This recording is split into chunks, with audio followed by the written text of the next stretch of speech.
मित्रों, कर्ण का विजय धनुष अर्जुन के गांडीव धनुष से कितना बेहतर था और कितना शक्तिशाली था, या फिर गांडीव धनुष कर्ण के विजय धनुष से कितना बेहतर था और कितना शक्तिशाली था।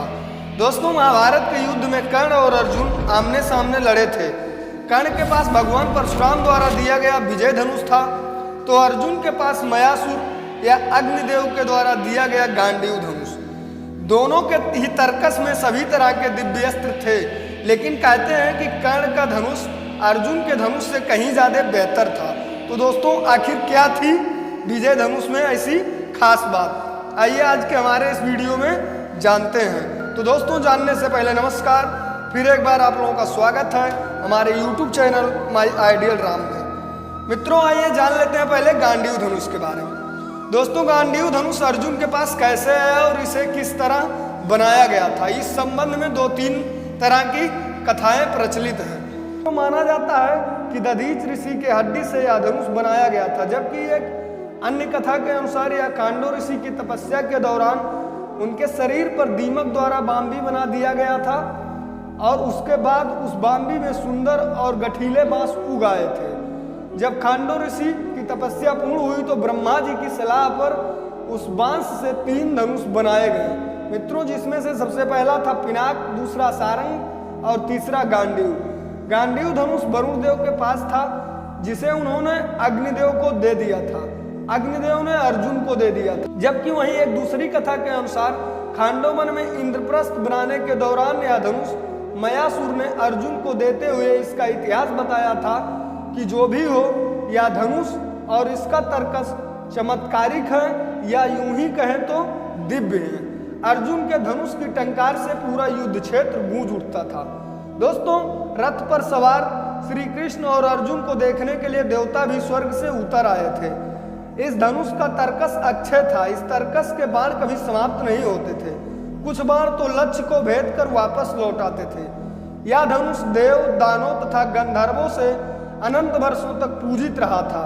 वह किसी शस्त्र से नष्ट नहीं हो सकता था तथा अन्य लाख धनुषों का सामना भी कर सकता था। जो भी इसे धारण करता था उसमें शक्ति का संचार हो जाता था। अर्जुन इस धनुष के बल पर पाशुपत अस्त्र, नारायण अस्त्र और ब्रह्मास्त्र छोड़ सकते। दोस्तों, ये थी गांडीव धनुष का रहस्य। अब आइए जान लेते हैं विजय धनुष के बारे में। दोस्तों, विजय धनुष धारण करने के कारण ही कर्ण को विजयधारी कहा जाता था। कर्ण का धनुष अर्जुन के धनुष से इसलिए श्रेष्ठ था क्योंकि जब वे तीर चलाते थे तो उनका तीर अर्जुन के रथ पर लग जाता था तो रथ पीछे कुछ दूरी तक खिसक जाता था। उस वक्त भगवान श्री कृष्ण कर्ण की तारीफ करते थे। जब अर्जुन तीर चलाते थे तो कर्ण का रथ बहुत दूर तक पीछे खिसक जाता था। अर्जुन ने श्री कृष्ण से पूछा कि मेरे तीर से कर्ण का रथ बहुत दूर तक चला जाता है, जबकि उसके तीर से मेरा रथ कुछ ही कदम पीछे जाता है, और आप मेरी नहीं उस कर्ण की क्यों तारीफ करते हैं। इस सवाल पे भगवान श्री कृष्ण अर्जुन से कहते हैं कि तुम्हारे रथ पर हनुमान जी स्वयं विराजमान हैं और मैं भी बैठा हूँ, फिर भी कर्ण के तीर में इतनी क्षमता है कि वह हमारे रथ को कुछ कदम पीछे ढकेल देता है। सोचो, यदि हनुमान जी और मैं इस रथ से उतर जाऊं तो अर्जुन तुम्हारा क्या होगा। दोस्तों, इस पर अर्जुन उनकी बात समझ जाता है। कृष्ण ने यह भी कहा था कि जब तक कर्ण के हाथ में उसका विजय धनुष है तब तक तीनों लोगों के योद्धा एक साथ मिलकर भी कर्ण को नहीं हरा सकते हैं। कर्ण के धनुष में ऐसी खूबियां थी जो अर्जुन के गांडीव धनुष में नहीं थी। दोस्तों, विजय धनुष एक ऐसा धनुष था कि किसी भी प्रकार के अस्त्र या शस्त्र से खंडित नहीं हो सकता था। इससे तीर छूटते ही भयानक ध्वनि उत्पन्न होती थी। कहते हैं कि कर्ण का विजय धनुष मंत्रों से इस प्रकार अभिमंत्रित था कि वह जिस योद्धा के हाथों में होता था उस योद्धा के चारों तरफ एक ऐसा अभेद घेरा बना देता था जिसे भगवान शिव का पाशुपत अस्त्र भी भेद नहीं सकता था। मित्रों, मंत्रों से मंत्रित होने के कारण उस विजय धनुष पर जिस भी बाण को रखकर चलाया जाता था उस बाण की ताकत उसकी वास्तविक ताकत से कई गुना बढ़ जाती थी। कहते हैं कि किसी धनुष के प्राण उसके प्रत्यंचा में होती है और विजय धनुष की प्रत्यंचा इतनी मजबूत थी कि उसे दुनिया के किसी भी अस्त्र शस्त्र से नहीं काटा जा सकता था। कहते हैं कि इस धनुष का निर्माण विश्वकर्मा जी ने तारकासुर राक्षस के 3 पुत्रों की नगरी त्रिपुरा का विनाश करने के लिए किया था। इसी धनुष से भगवान शिव ने अपना पाशुपत अस्त्र चलाकर 3 नगरियों को एक साथ विध्वंस कर दिया था।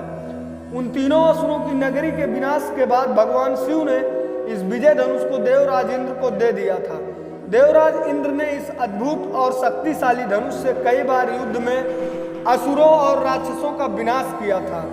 बाद में भगवान परशुराम ने हाय वंश क्षत्रियों के विनाश के लिए भगवान शंकर की तपस्या कर उनसे यह धनुष मांगा, तो भगवान शंकर ने इस धनुष को इंद्र से लेकर परशुराम को दे दिए।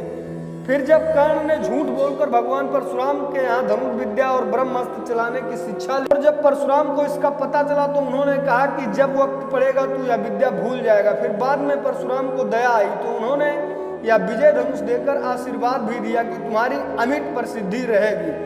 दोस्तों, कर्ण को महाभारत में तब तक नहीं मारा जा सकता था जब तक कि उसके हाथ में वह धनुष था। कहते हैं कि महाभारत युद्ध के 17वें दिन जब कर्ण कौरव सेना का सेनापति था तब उसने अर्जुन से युद्ध करने के लिए पहली बार अपना विजय धनुष हाथ में उठाया था। कर्ण और अर्जुन का भयानक युद्ध हुआ, लेकिन युद्ध का कोई परिणाम नहीं निकल रहा था, बल्कि अर्जुन के सारे प्रयास विफल होते जा रहे थे। ऐसे में भगवान श्री कृष्ण ने एक कीचड़ भरे गड्ढे की ओर अपना रथ मोड़ दिया और फिर कर्ण के सारथी शल्य ने भी अपना रथ उस रथ के पीछे पीछे चल दिए। कर्ण के रथी को वह कीचड़ का गड्ढा नहीं दिखाई दिया और उसका रथ उस गड्ढे में फंस गया। दोस्तों, तब कर्ण ने अपने धनुष को रथ पे छोड़कर गड्ढे में फंसे रथ के पहिए को निकालने लगा। बस यही वक्त था कि जब भगवान श्री कृष्ण के कहने पर अर्जुन ने निहत्थे कर्ण पे तीर चला दिया। भगवान श्री कृष्ण इस बात को जानते थे कि यदि यह अवसर चूक गया तो फिर अर्जुन को बचाना मुश्किल होगा। इसलिए उन्होंने यह कठिन फैसला तुरंत ही लिया, जो भी युद्ध के नियमों के विरुद्ध था।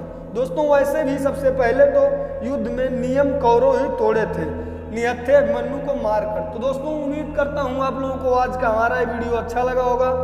अगर वीडियो अच्छा लगा हो तो ज़्यादा से ज़्यादा लोगों तक शेयर करें और ऐसे ही धार्मिक और आध्यात्मिक वीडियोज के लिए हमारे यूट्यूब चैनल को सब्सक्राइब करें। मिलते हैं फिर एक अगले वीडियो के साथ, तब तक के लिए आप सभी को जय श्री राम, जय श्री हरि, हर हर महादेव।